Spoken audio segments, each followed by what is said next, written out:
Hola, muy buenos días a todos. Como siempre, sean bienvenidos y gracias por acompañarnos en este devocional de la Iglesia Bíblica Torrefuerte, correspondiente al martes 21 de junio del año 2022. Nos toca hoy, de acuerdo a nuestro libro devocional, Esther, capítulo 8, versículos 11 al 17. En este pasado mes de febrero, hace 4 meses, los judíos celebraron la fiesta bíblica de Purim. Se trata de una celebración instituida en el libro de Esther, en el capítulo 9, que todavía no hemos tocado, que conmemora el milagro de Dios de rescatar a los judíos de un exterminio por manos de Amán, príncipe de Persia.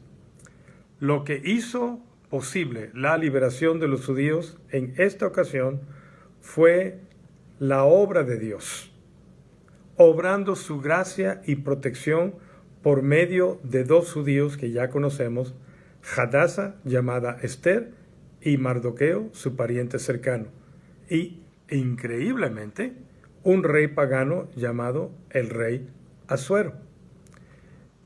Dios obró en una forma soberana, poderosa, para rescatar a su pueblo, usando obviamente a 2 judíos que ya hemos visto su historia, de cómo Dios les dio favor y gracia ante el rey Asuero, para que él eventualmente decretara la protección de los judíos.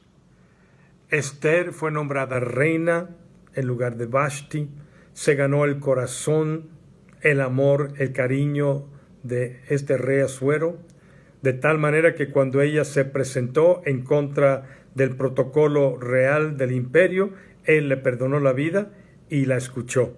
Dios obró soberanamente al permitir que Mardoqueo escuchara de un complot en contra del rey, lo reportara a la reina, ella a su lugar se lo reportara al rey Asuero, y fue escrito esto, ¿quién lo reportó?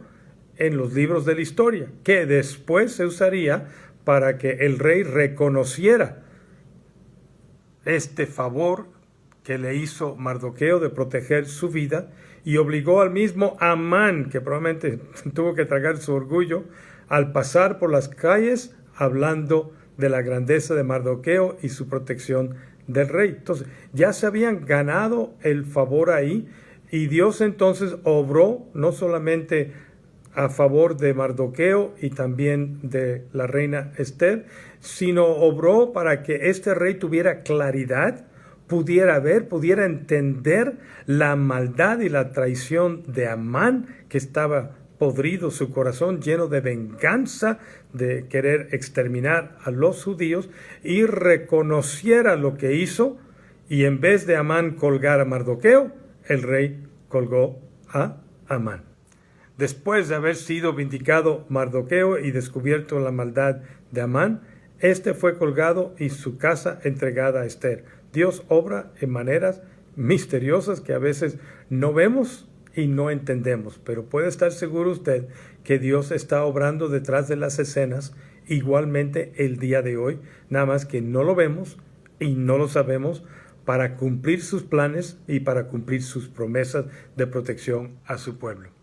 Además, el rey Asuero instruyó a Mardoqueo a escribir en su nombre una carta dando su protección a los judíos y otorgando a los judíos el derecho de defenderse y de confiscar las propiedades y los bienes de aquellos que se atrevieran a atacar. Imagínense eso, increíblemente.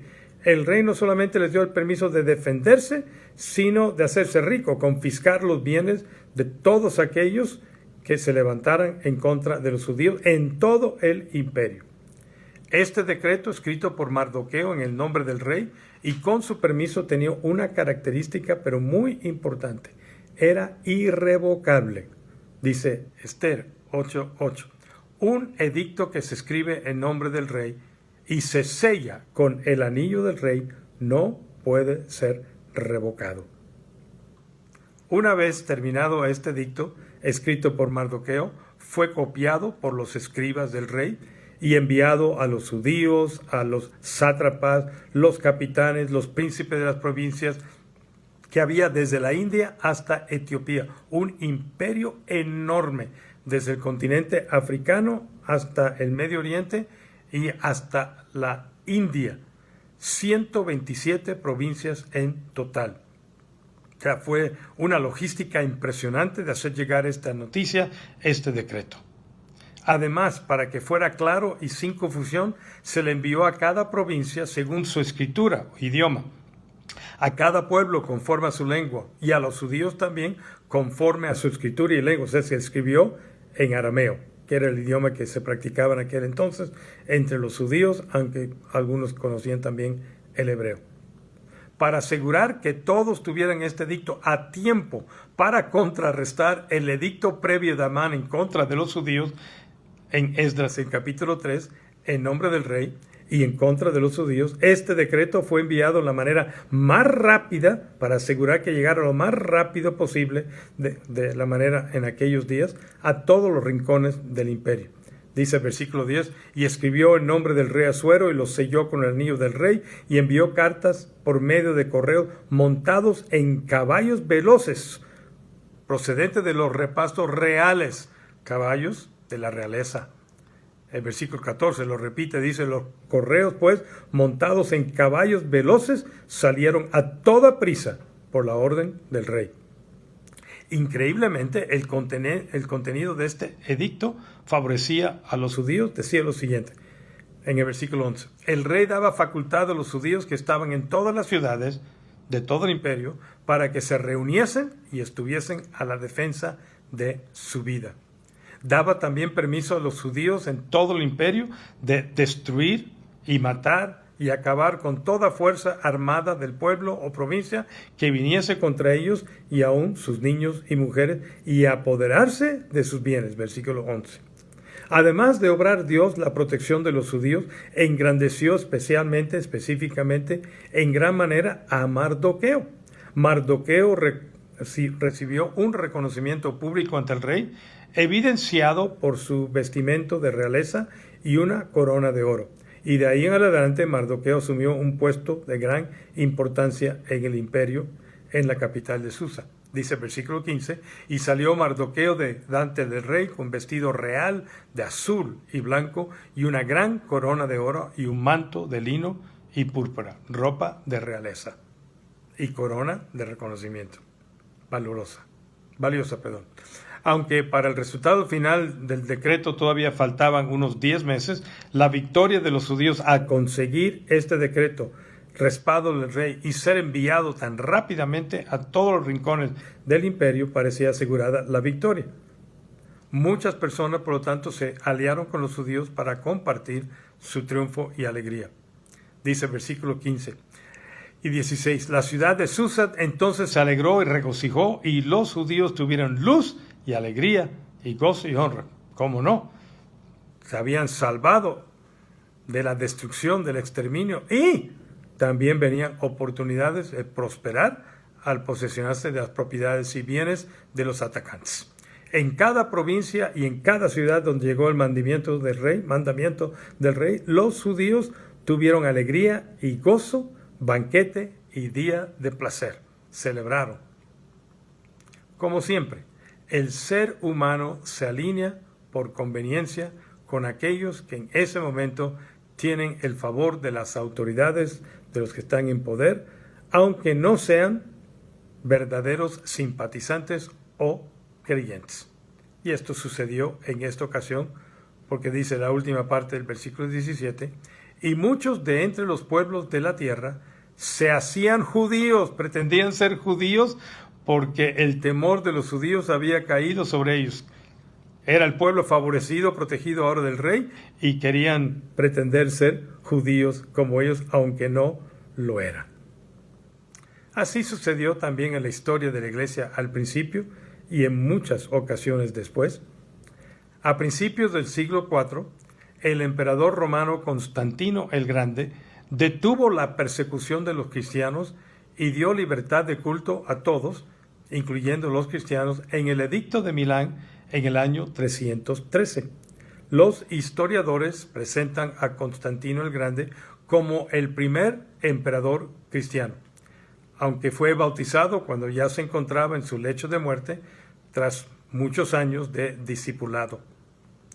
Constantino el Grande no solamente detuvo la persecución de los cristianos y declaró la libertad de culto para todos, sino también promovió la fe cristiana por su testimonio personal de vida y la de su mamá, y su respaldo especial al primer concilio ecuménico de la Iglesia en Nicea en el año 325, reuniendo a todos los líderes principales de los diferentes rincones del Imperio Romano, oriental y occidental, a los obispos, a los influyentes, para venir y discutir. Y ahí sale obviamente el credo de Nicea que conocemos hasta la fecha.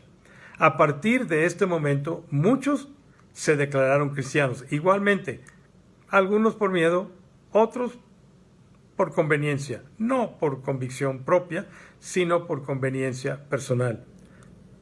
El hecho es este, queridos hermanos y amigos. La fe verdadera se manifiesta bajo la presión y la persecución, porque nadie está dispuesto a morir por lo que no cree verdaderamente. Y estos se añadieron tanto en los días de Mardoqueo y Esther, por conveniencia, por miedo a los judíos, como en los días de Constantino el Grande, por conveniencia personal para profesar la fe del emperador romano, pretendiendo ser cristianos. Muchos no lo eran y por eso tuvo problemas de ahí en adelante la iglesia, porque una gran cantidad de personas que no eran verdaderos creyentes se declararon cristianos.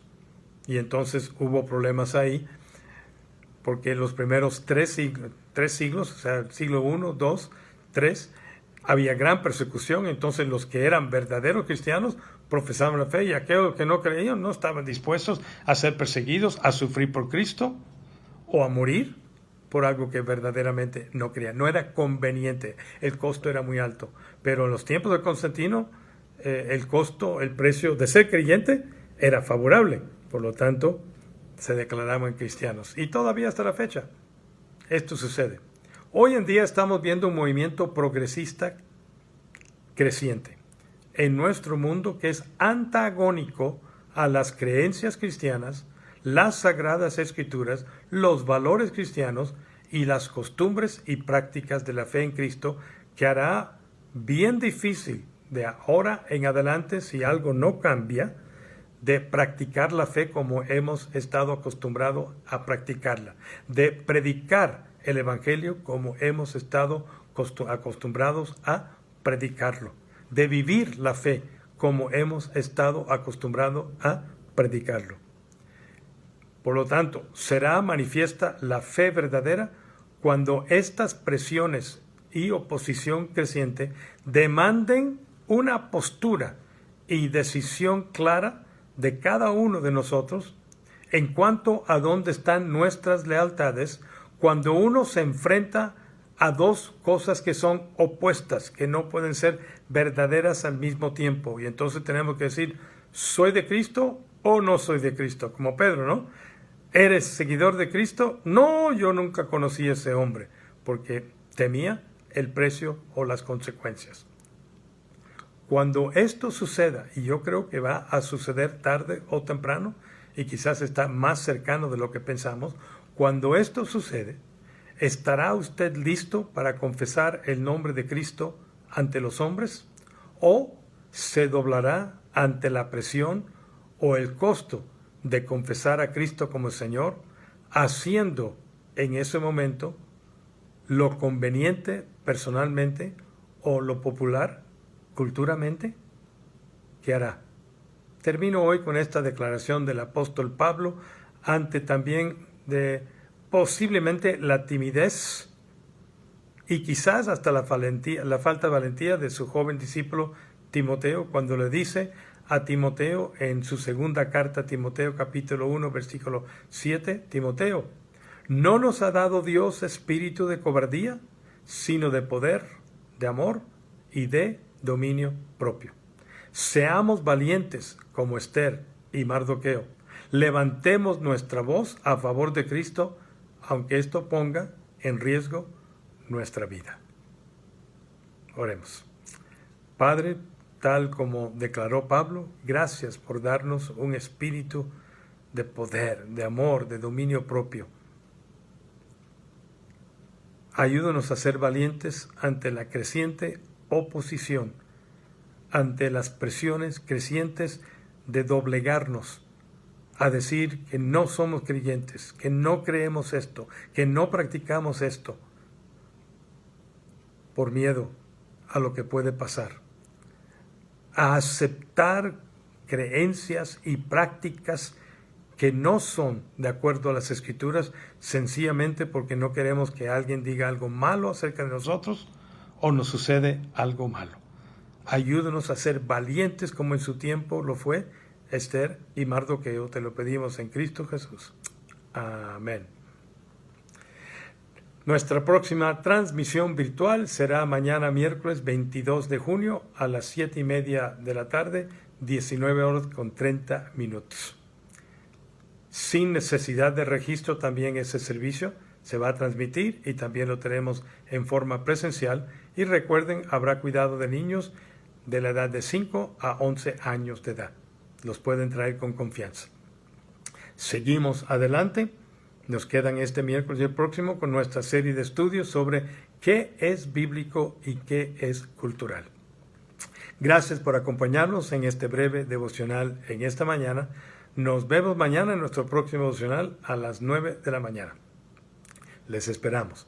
Cuídense mucho en estos días. Estamos en la quinta ola, nos dicen ya, con un variante de Omicron, pero ya prácticamente no es pandemia, es endemia. Tomemos nuestras precauciones, cada uno respete lo que el otro hace, cuidémonos los unos a los otros. Si usted se siente mal o ha estado con alguien COVID, ahí sugiero que se cuide para no contagiar a otra persona, pero recuerden que en Torre todavía tenemos nuestro protocolo, porque dentro del auditorio cantamos, levantamos nuestra voz y eso es un riesgo por la hora y pico que nosotros estamos. Entonces todavía estamos conservando dentro del auditorio ese protocolo que todos conocemos.